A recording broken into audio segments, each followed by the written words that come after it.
What's going on, guys? Welcome back to 100% Chelsea and welcome back to another episode of Player Ratings. We're outside Goodison Park where Chelsea have just lost 2-0 to Everton. I'm here with Louis. Let's go straight into the player ratings. Let's start with Kepa in goal. Say before we start. Go on. Thank you for covering for me with Scott while I was gone. Anytime. Did a good job. Subscribe to his channel. Yeah, subscribe to Carefree Louis G, please. The only good thing that's happened today. But let's start in goal with Kepa.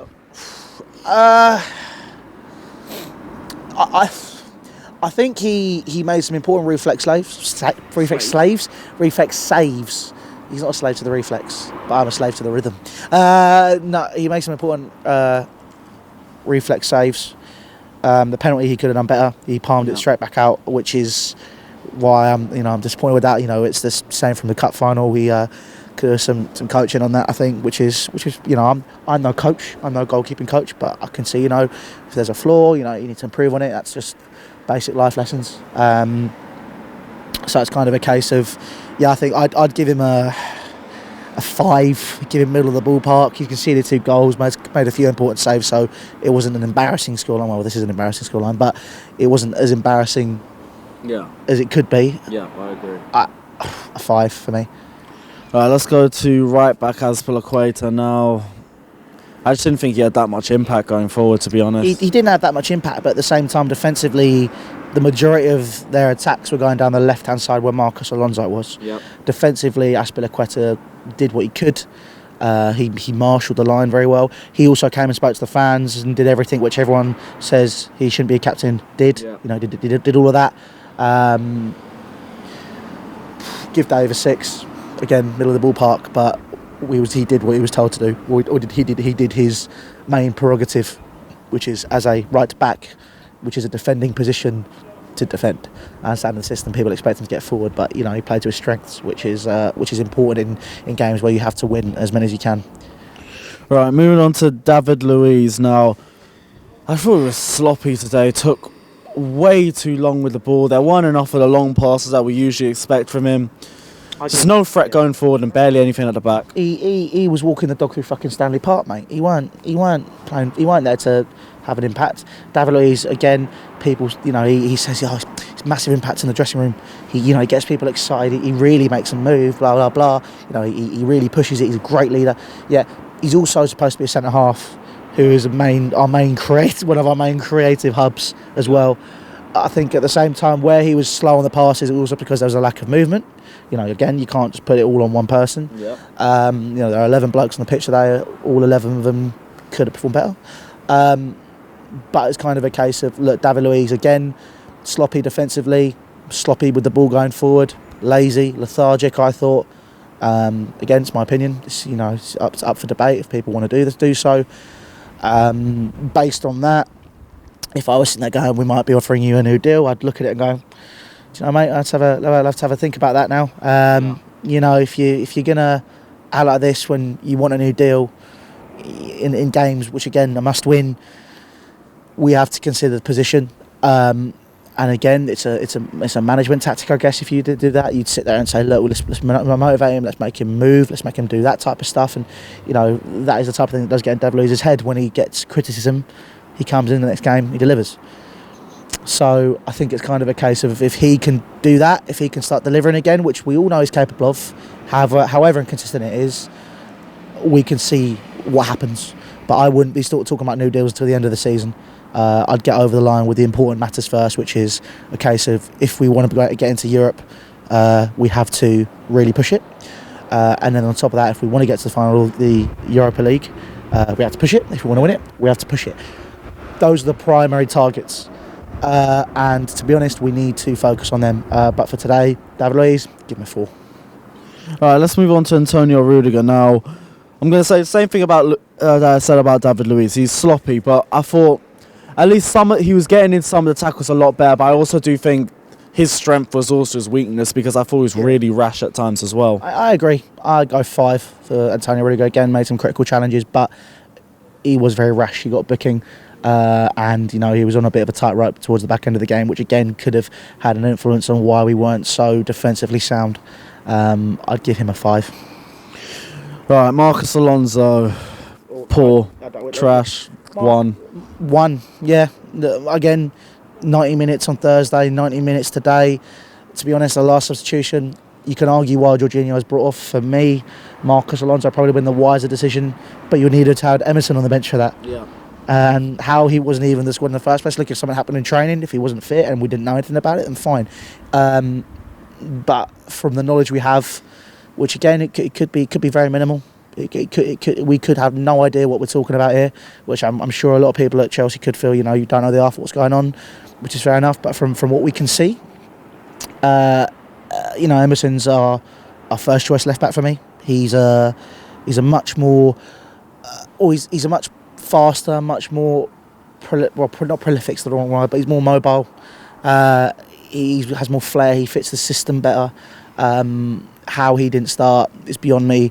Marcus Alonso, 90 minutes on Thursday really hindered him. Again, he already has very little pace. Yeah. Wrong positions again. Towards the back end of the game as well, the man was walking back. He exposes himself on that left-hand side sometimes. This is where all the attacks came from. They all came down that side. That was where the issue laid. And it's like 15-16 with Ivanovic, and when they all just bombed down the right-hand side because they knew he was our weak point. Exactly. And if you're going to go for a club, if you're in Everton's position, I'd be there going, there's the weak spot, go for it, expose it. And they did it. And fair play to Everton for doing so. And we lost the game because of it. Marcus Alonso, I'll give him a 1, yeah. Right, moving on to Jorginho now. Second half, I thought he was a lot more ineffective than he was in the first half, but I will give him props to that first half. A lot of people complain about his strength. They say he hasn't adapted yet. He's starting to adapt. He started to show that in games. His strength has also really started to prove, and that's a factor that should be addressed today. Yeah, exactly. I think the biggest thing about Jorginho, I understand the criticisms. I have been someone who has been a critic of Jorginho, and look, I think it's kind of a case of he's a very niche player. Yeah. Sarri's made the point of he's only good for 1, 2, he's only good for this, he's only good for that. If he's only good for this and that, then you really, really should have spent 50 million in another position or bring in another player, which we would need to fit stuff. However, again, Jorginho won the ball back. He was in the first half and then one great tackle, which I think a lot of people will glaze over, especially the people on Match of the Day. I think that he was making some decent passes. He was trying to get the ball moving. He was trying to start attacks, but again, at the same time, the team wasn't mobile. The same issue that David Luiz had, Jorginho had. So if the team's not moving, and which is an issue which keeps recurring, which means there is something wrong, not just with the squad we have, but the tactics, then you need to adapt. Jorginho is adapting to the Premier League, but if he's still only good for 1 or 2 touches, he needs to work on physicality, he needs to work on passing range, he needs to work on too many things, which would make people question why he was a £50 million signing. Again, I understand why he's here, and he has proven he is a good player. I already know that there's going to be people in the comment section which aren't opening dialogues, which is going to be calling me a fat cunt and all this shit because, they like to do that. And I say I don't know what I'm talking about. It's my opinion. Just because my opinion is different to yours doesn't mean I don't know what I'm talking about.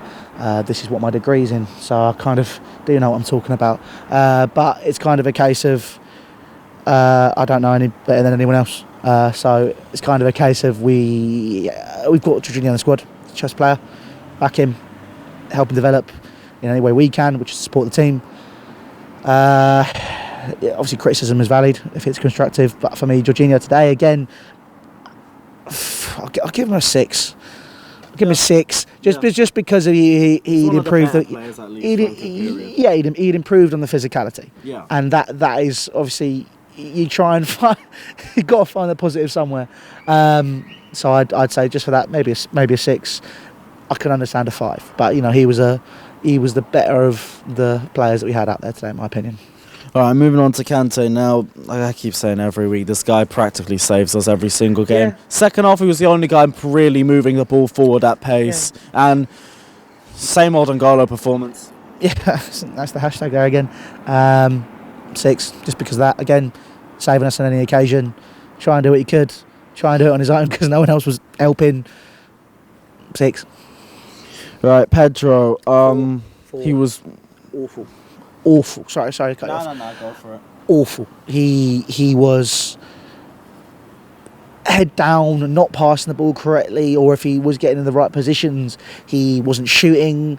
The aim of football is to get the ball in the back of the net. People can talk about passing stats, all these amazing stats. The primary stat is Everton 2, Chelsea 0. Where's the issue there? Predictable nowadays. Like, as soon as he gets the ball, I know what he's going to do. He's going to run at the fucking fullback, and then he's going to cut inside. Yeah, he's 31. He's better than Willian. I think the age is a factor here. I mean, people often say, play for Barcelona, he's good for a passing system. Maybe play him more centrally. Maybe play him in that false nine position because he played there for Barcelona, if you want to go by that logic. I'd give Pedro a 4. I just think he was very limited to no impact at all. But, he tried to get in better positions, but he got blocked out of the game. All right, we're going to move back into midfield because I forgot about one midfielder, Ross Barkley. Thoughts on him?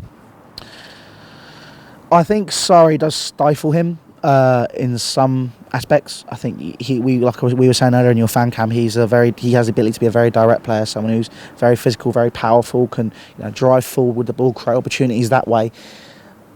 I think the way he has to get the ball, lay it off, pass, Sarri very openly says he needs to work on Ross Barkley. If this is what he's working on with Ross Barkley, he's wasting his time on a player which is very limited technically, is very limited tactically, in my opinion. He put in a half decent show for himself today. He tried. That's all I can say. I'll give him tried. that over other games because he at least had more drive, but it just exposed the fact that even when he's motivated, he's not at that level. Yeah, and we've been saying it for a few weeks. I'll give Ross Barkley a 5, just middle of the range. 4 maybe, for people feel I'm being too nice, but that 4-5 park. I just feel I'll let you make the final call on that. This is your show. Ross, I'll give him a 5 because at least he had more drive. Yeah, okay, we'll go with that in 5. All right, let's go on to Eden Hazard now. First half, there was a couple chances from him. Second half was just invisible. There was barely anything. Yeah, 4. I think that Eden Hazard, again, as a player, is a superb player. On his day, best in the Premier League, but you can say that about a lot of players on their day, they're the best. Today he got marked out of the game. He got stifled. Everton had a tactic, they did it. Credit to Marco Silva. After such a poor run, Everton have come out at the back end of it with a fantastic result. And, it's kind of a case of that Hazard was stifled. He was looking up, trying to find someone. No one was there to support him. The team effort itself today was not there, unfortunately. And, Hazard, look, I'm not going to sit there and praise him all the time. He's our best player. He is someone that can change a game on its head. But we know sometimes a tactic to stifle a player, if people could say, well, if he's your best player, he's one of the best players in the league, he can get out of that. Look, 5-6 players on you at some occasions. Yeah, it's tough. Exactly. He's not superhuman. Messi is from another planet. Messi can run through whole teams, but even he struggles with 5-6 players sometimes. And, when the physicality's there, and to be honest, the referee wasn't as reliable as he could be. There's a reason there was no English referees at the World Cup this year. It's not just Chelsea. I'm not sitting there saying I'm blaming him for this game. You see it across the Premier League. Look, I think that today Hazard 4, invisible, not very useful. But again, it wasn't all on him. That's why he's not getting a 3. It's why he's not getting. He wasn't as poor as other players. He's not getting a 5 though because he couldn't do anything. He was invisible. He was stifled. All right, last player in the starting 11, Gonzalo Higuain, isolated again. Probably should have put some of the chances they had away. It's a bit frustrating with him, to be honest. This is what I've been saying. Gonzalo Higuain was invisible. I've been saying this for weeks. He's a flat track bully. He could do it against teams in the Championship, it's great, but look, I'm not discrediting the fact he was a good centre forward at Real Madrid, Napoli, Juventus. Age. We signed an ageing player. He's 31. Yes, Sarri wanted him. But at the same time, look, I know it would have been a risk, but Piatek, look who he's been replaced by. A younger, hungrier, more prolific player at AC Milan. That just screams director of football. It does. We need one. Michael Ballack would be nice. The one thing I'll take with Higuain is he's better than any other striker we've had this season. Not Giroud. Giroud's been better at link-up, but in terms of finishing, he ain't been there. How many goals has Higuain scored?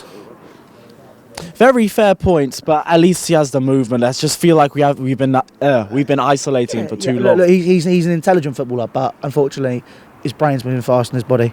There's no doubt that Gonzalo Higuain in 10, 15 years' time will look like me. Let's be honest. That's the way he's built. And unfortunately, he's not a Ronaldo where he's going to be going until he's 40. Probably going until he's about 33, 34. And, it's... you can't attack nature. Nature is, it wins out in the end. Yeah. And, unfortunately, Gonzalo Higuain is suffering from nature's wrath now at 30, 31 years old. So I'd give him, to be honest, today, he was invisible, I'd give him a 2. He nothing. He failed to score those opportunities he was given when nature wasn't in control then. And the rest of the time he was just useless. A 2 for me. All right, let's roll through the substitutes quickly. Let's start with Loftus-Cheek. Again, not very much impact. Tried, but just couldn't get anything going because of the timing of the substitution, because of the position he was put in, because of the way he was asked to play. 5, 4.5 if I could, but we can't because the graphics. If the graphics can be put on, 5. All right, Hudson-Odoi, thoughts on him? Thought he was a lot more creative, and he actually did have some decent chance in the last 10 minutes. Best player on the pitch for us, I think. I think that's maybe the bias and the hope talking. I think that Callum Hudson-Odoi was direct. He pretty much seemed to ignore the Sarri philosophy. Direct, took shots, tried to get people moving, communicated. He's the youngest player on the pitch, and by a country mile, he was our best. I would like to give him a 7. I think for the time he had, he really tried, and he was very, very, very unfortunate with what he was doing by the lack of movement of others. All right, last player on the team, Giroud. Same problem as Higuain, but Giroud, again, we've already mentioned his link up.